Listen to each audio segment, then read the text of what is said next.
말씀의 제목은 시련 그리고 하나님의 계획이라는 말씀의 제목입니다. 한번 같이 따라해 보겠습니다. 시련 그리고 하나님의 계획. 오늘 세 번째 시간이고 그 마지막 시간입니다. 우리가 첫 번째 시간에는 하나님에 대한 이해, 시련 속에서 우리가 하나님에 대한 이해를 제대로 해야 된다라는 그 주제로 함께 은혜를 나눴습니다. 아브라함이 두려움 가운데에서 이제 실수를 하게 되죠. 그 실수가 이제 거짓말이죠. 우리가 두려움에 처하게 되면 실수 안 할 사람이 없어요. 장담할 수가 없습니다. 아브라함마저도 그랬죠. 그렇죠? 근데 그 실수 속에서 두려움 가운데 있던 그 실수, 또 거짓말, 이 잘못을 통해서 시작된 시련입니다. 이제 그 시련 자체가 사람에게는 타격으로 다가오죠. 고통이죠. 그죠? 힘든 어떤 과정이 되는 것입니다. 근데 그게 끝이냐? 그게 아니다라는 거예요. 그 시련이 단지 고통으로 끝나는 것이 아니라 그 실수와 잘못마저도 하나님께서 택하여 부르신 사람에게 있어서는 세상 그 누구다 손가락질하지 못하는 어떤 그런 지경으로 하나님께서 인도하신다라는 거예요. 그 실수와 잘못마저도 하나님께서 어떻게 바꾸신다? 선으로 바꾸신다라는 거예요. 누가 감히 하나님께서 부르신 그 사람을 책망하리요? 누가 감히 그 사람을 견책하리요? 사도 바울이 했단 말입니다. 선으로 바꾸시는 하나님에 대해서 우리가 생각을 해봤습니다. 그래서 우리가 이유를 불분명한 어떤 그런 고난이나 시련을 당할 때 우리가 습관적으로 하는 생각이 있죠. 내가 어제 뭘 잘못했나? 이런 생각들, 거기에서 조금은 자유하셔야 된다는 거예요. 혹여 내가 잘못을 했을 수도 있어요. 내가 거짓말 했을 수도 있어요. 그런데 어떻게 하신다고요? 하나님께서 부르신 그 사람, 믿음의 백성들은 혹여 그 잘못 가운데 있다 할지라도 시련을 통해서 더욱더 깨닫게 하시고 또 그 문제에 대한 해결됨이 나로 주어지지 않는다 할지라도 그 모든 것들을 합력하여 선으로 바꾸시는 그런 하나님의 시련의 시간이고 고난의 시간이고 그 고통과 고난으로 끝나지 않는다라는 거예요. 혹시 내가 이유가 불분명한 그런 시련을 당하시게 될 때 반드시 떠올리셔야 될 말씀은 뭐예요? 하나님께서 부르신 자, 하나님께서 사랑하시는 자고 그때 뜻대로 부르심을 입은 자들에게는 모든 것이 합력하여 선을 이룬다. 내가 혹시 실수할 수도 있고 거짓을 이야기할 수도 있겠지만 그것들까지도 다시 합력하여 선을 이루는 나의 모습으로 바꾸어 가신다라는 그런 믿음 안에서 기도하시면서 기대하는 마음으로 우리가 우리의 삶의 자리를 감당해야 된다라는 것입니다. 그래야 우리가 그 하나님에 대한 제대로 된 이해가 있어야 시련 속에서 하나님의 보호하심과 계획을 믿고 신뢰할 수 있는 그 믿음의 담대함 우리 가운데 주어진다. 그게 첫 번째 주제였습니다. 다 잊으셨군요. 두 번째 주제가 뭐였죠? 처음에는 하나님에 대한 이해, 그 다음에 어떤 이해예요? 두 번째가요? 자기에 대한 이해, 주보에 다 나와 있습니다. 가운데 다 읽으세요. 읽으시고 참여하시고 그렇게 읽으셔야 됩니다. 두 번째는 누구에 대한 이해요? 자기 자신에 대한 이해입니다. 시련 속에서 아브라함이 들통이 났어요. 밑바닥 인격이 들통난 거예요. 적나라하게 드러내시면서 나라는 사람이 이런 사람이구나 스스로 깨닫게 하신다라는 거예요. 그리고 사람들이 여기에서 별반 다를 바가 없구나, 그런 사람들에 대한 이해, 그 정체성을 새롭게 하신다라는 거예요. 그러면 어떻게 돼요? 고난 가운데 처하지 않으면요, 내 바닥, 내 인격이 이 정도 되는구나, 그 몰라요. 목사로서 그럴듯하게 보이죠. 제가 어떤 그 어려움 가운데 처한 걸 한번 보세요. 제 인격이 얼마나 바닥을 치는지 제가 곧 보여드릴게요. 그런 날이 있으면 안 되겠죠. 어찌됐건 제 아내랑도 이야기할 때 보면 제가 또 제 막 그 성질 못돼 먹은 성질 때문에 제 바닥을 제 아내에게는 잘 보여요. 여러분들은 잘 못 보시겠지만 그런 거예요. 내 바닥이 드러나요. 우리 아이들 대할 때 보면 내가 이것밖에 안 되는구나 수시로 깨닫고 회개하게 됩니다. 그런 거예요. 인격이 바닥을 적나라하게 드러내게 하시고 내가 이 정도의 부족한 인간이구나, 연약한 인간이구나, 그 정체성을 깨달아야지 어떻게 돼요? 내가 원하는 모습이 아니라 하나님께서 나에게 원하시는 그 모습을 내가 깨닫게 되고 내가 부족했구나, 더욱더 하나님을 기대하고 하나님께서 원하시는 그 모습으로 내가 한 걸음 한 걸음 나아갈 수 있는 지경에 이르게 된다는 것입니다. 그래서 시련 속에서 우리는 약함과 연약함을 인정하는 그런 은혜가 주어지는 거예요. 여러분들, 우리가 그렇게 만만하지가 않아요. 그런 상황 가운데 처하지 않으면 우리 인간이라는 사람들이 얼마나 교만한 존재들인데요. 제가 새벽 예배 때마다 강조하잖아요. 인간이 처음으로 범죄한 그것이 뭐예요? 뭐예요? 내가 하나님하고 동급이다 이거예요. 그게 범죄함입니다. 그잖아요. 하와 아담하고서 뭐래? 네가 하나님과 같이 되어. 이게 뭐예요? 이게 죄의 시작이에요. 인간이요 그렇게 만만한 존재들이 아닙니다. 틈만 나면 내가 뭐가 되겠다는 거예요? 하나님이 되겠다라는 거예요. 예, 그러니까 웬만해서는 시련 안 주시면 우리 가운데 내가 나에 대한 정체성에 대해서 잘 몰라요. 그러니까 그 시련을 통해서 우리가 부족한 것, 연약한 것, 교만한 것 깨닫게 하시고 우리를 어느 정도까지 이끌기를 원하시냐면 하나님께서 원하시는 그 모습이 있어요. 예수 그리스도의 장성한 분량에 이르기까지 끌어올리고자 하시는 그 하나님의 뜻에 합한 사람으로서, 거듭난 사람으로서, 거룩한 백성으로서 부족함이 없는, 그래서 예배와 삶이 일치하고 신앙과 삶이 일치하는 성도로서 그렇게 하나님의 기쁨이요 하나님의 자랑이 되는 여러분들이 되기를 기대하시기 때문에 어떻게 하신다고요? 잠시 잠깐의 시련을 우리 가운데 허락하신다. 이게 두 번째 내용이었습니다. 그래서 하나님에 대한 이해, 자기 자신에 대한 이해. 그리고 이제 오늘 세 번째 이제 마지막 주제는 뭐냐면 시련 속에서 깨닫게 되는 타인에 대한 소중함입니다. 타인에 대한 소중함. 그러니까 타인에 대한 이해에 대한 어떤 새로운 시선이 생기게 하신다라는 거예요. 그러니까 아브라함이 이 시련을 통해서 타인에 대한 소중함을 깨닫게 됩니다. 그 타인은 오늘 본문에서는 누구로 연결이 될까요? 아내 사레가 되겠죠. 시련을 통해서 아브라함과 우리에게 주시는 은혜, 타인에 대한 새로운 시선을 주신다라는 그 관점을 우리가 견지할 수 있어야 된다는 것입니다. 시선이 바뀌게 된다는 거예요. 자, 시작은 이렇게 되죠. 아브라함이 기근을 피해서 애굽으로 내려가게 됩니다.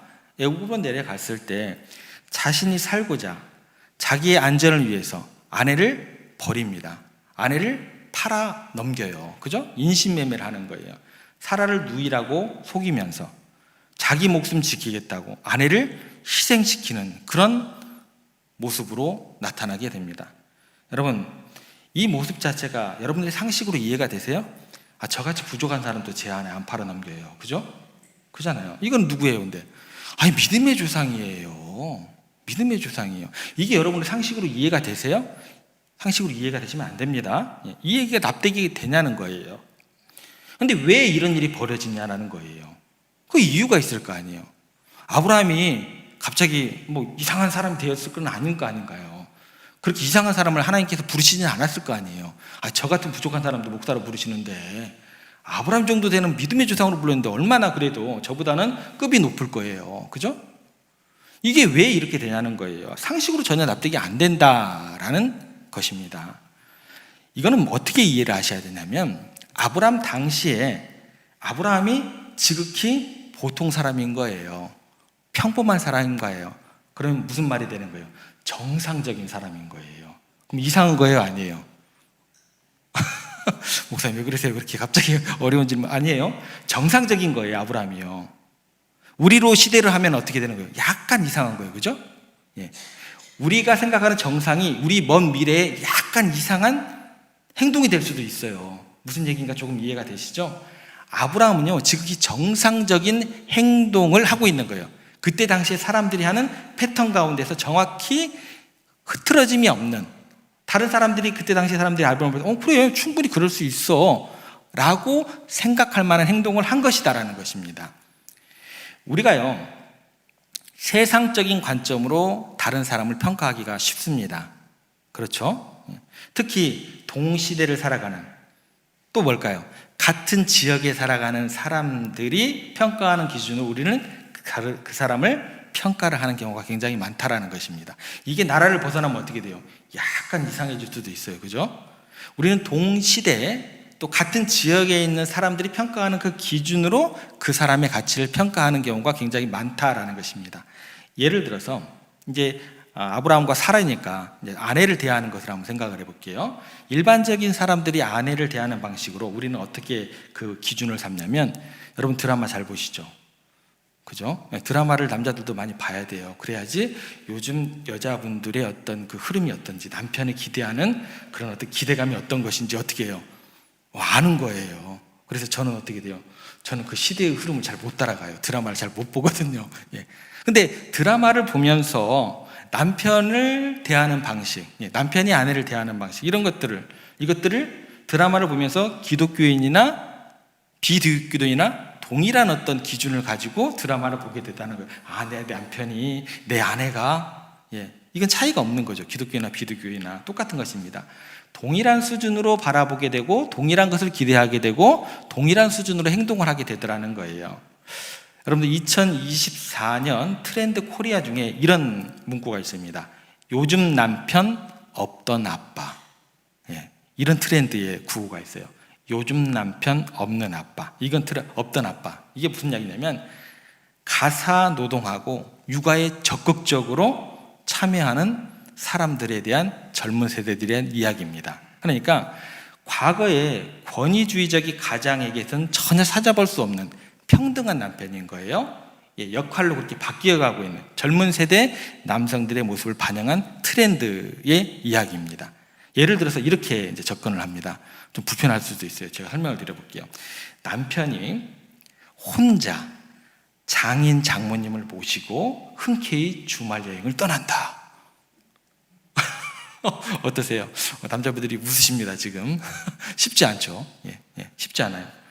그러면 이런 어떤 봉사를 해주면 다음 남자들의 모임에, 친구 모임에 나갈 때 남자가 사고 싶은 물건이 생겼을 때 눈치 보지 않고 마음껏 살 수 있도록, 마음껏 행동할 수 있도록 그렇게 마일지를 준다라는 거예요. 이게 요즘 젊은 세대들의 이런 접근 방법입니다.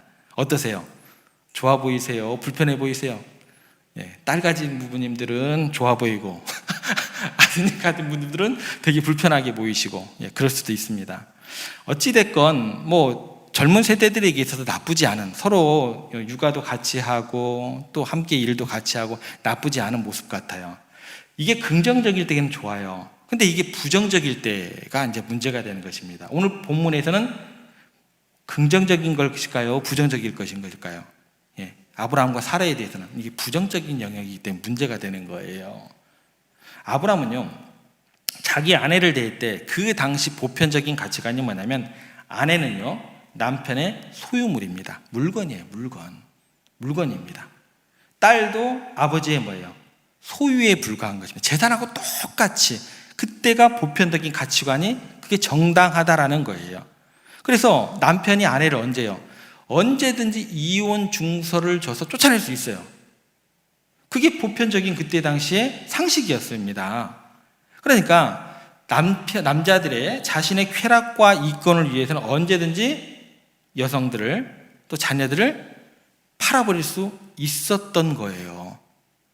그게 이상한 것이 아니었던 시대라는 거예요. 그런 시대에 살고 있으니까 아브라함이 우리가 보기에는 굉장히 뻔뻔합니다. 아니, 어떻게 이렇게까지 사람이 망가질 수가 있는가? 망가진 거예요, 아니에요? 아니에요. 그러니까 아브라함이 뻔뻔스럽게 아내에게 이런 요구를 한다라는 거예요. 내 누인하고 하고 가서 같이 살아. 나는 좀 돈 좀 벌게. 이렇게 이야기를 한다라는 거예요. 양심의 가책 하나도 없습니다. 죄책감 하나도 없습니다. 그러니까 이 일을 그냥 자연스럽게 하는 거예요. 믿음의 조상이지만 전혀 꺼리낌이 없이 이 일을 하고 있는 거예요. 이해가 되시죠? 그 상황이다라는 거예요. 그런데 하나님은요, 세상의 기준으로 세상 사람들이 평가하는 방식으로 사랑하는 사람을 평가하지 말라는 것입니다. 타인을 그렇게 해서는 안 된다라는 것입니다. 사회적 약자들을 그렇게 대하면 안 된다는 것입니다. 높은 자리에 있는 사람들을 높게 모시는 그런 대우는 없어야 된다는 것입니다. 세상 사람들이 대하는 방식으로 대하지 말라는 것입니다. 하나님에게 있어서 사레라는 여인이 얼마나 소중한 사람인지 하나님께서 아브라함에게 아주 치가 떨리도록 아예 각인을 시키십니다. 어떤 시기로까지 각인을 시키냐면 17절 한번 가보겠습니다.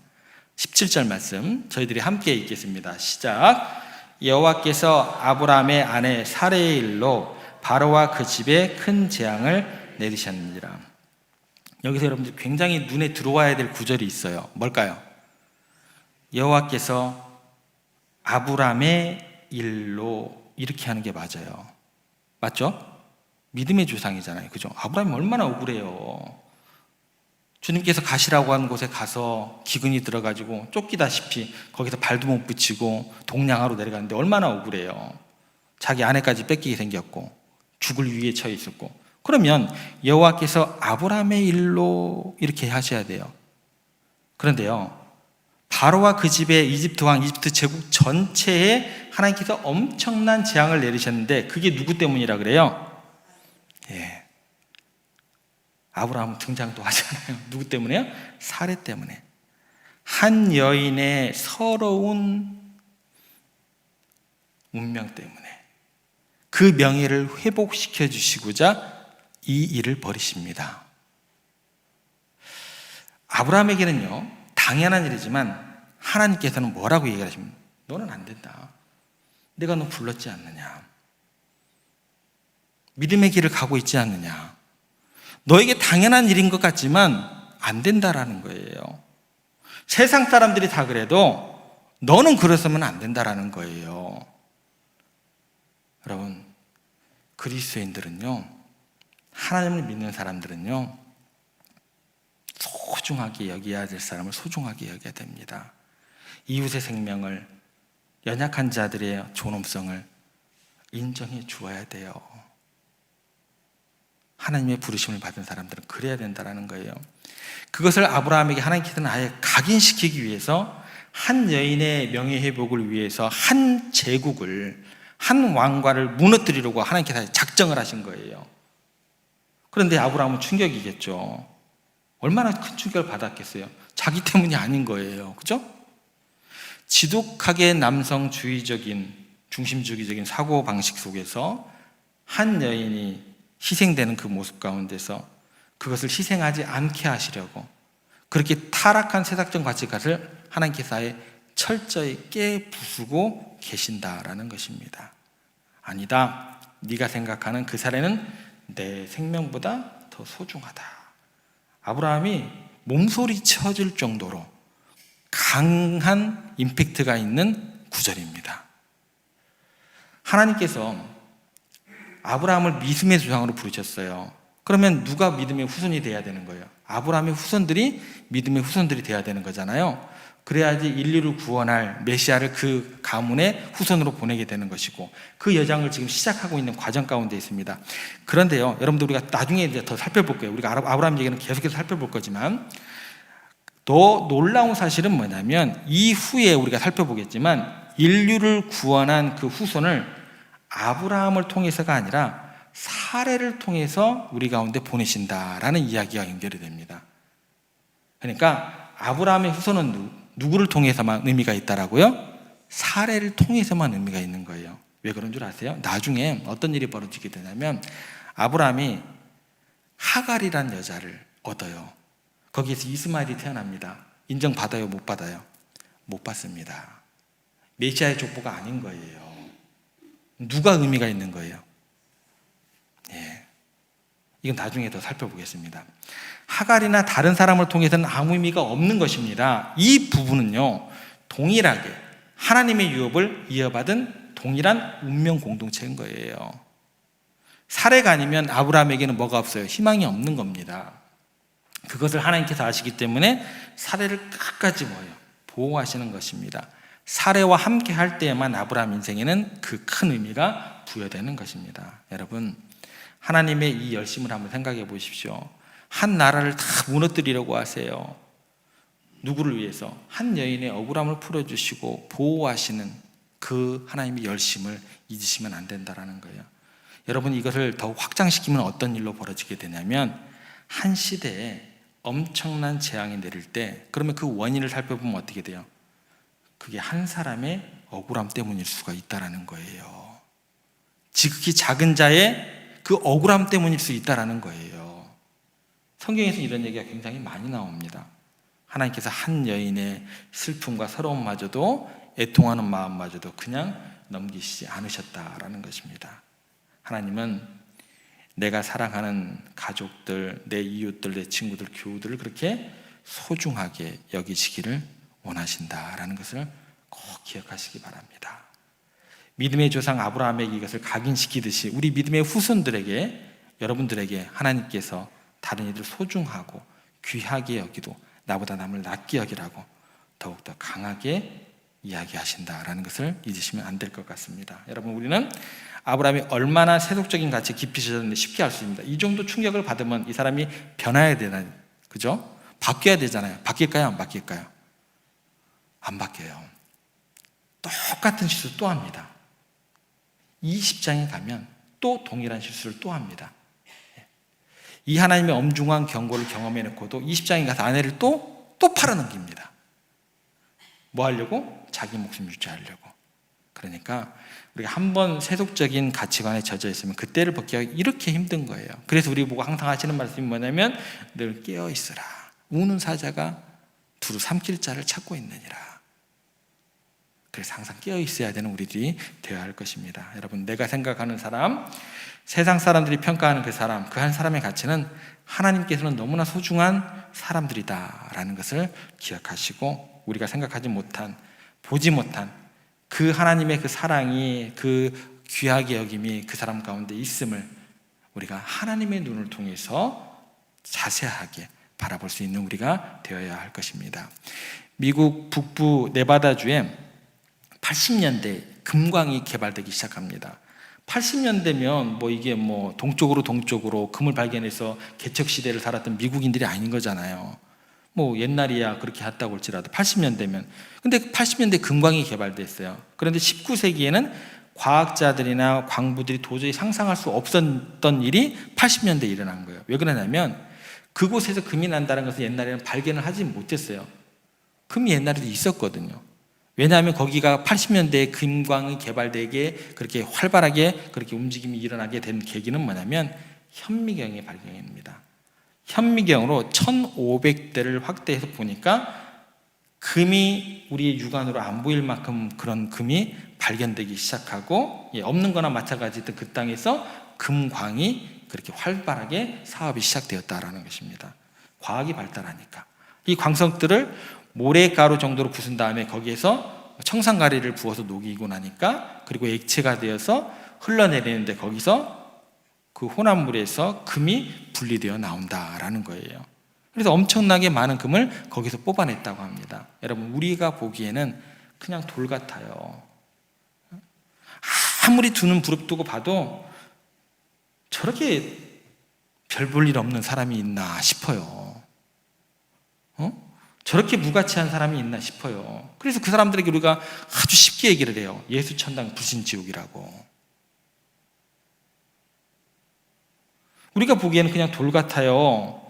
두 눈을 붓고 따라봐도 가치 있는 것으로 보이지 않아요. 그런데 하나님의 섭리와 하나님의 뜻 안에서는 정말 우리가 고난과 시련을 통해서 그 눈이 띌 수 있다는 거예요. 나도 별 볼 일 없는 사람이구나. 다른 사람에 대해서 이런 어떤 시선을 뜨게 하시는 하나님의 어떤 그 인도하심이구나. 그러면서 그 사람을 어떻게 돌같이 보지 않고 정금같이 그렇게 바라보는 시선, 그 날이 우리 가운데 임하게 될 줄로 믿으시기를 바랍니다. 한번 옆에 사람들 보시고 한번 인사해 보겠습니다. 당신은 소중한 존재이십니다.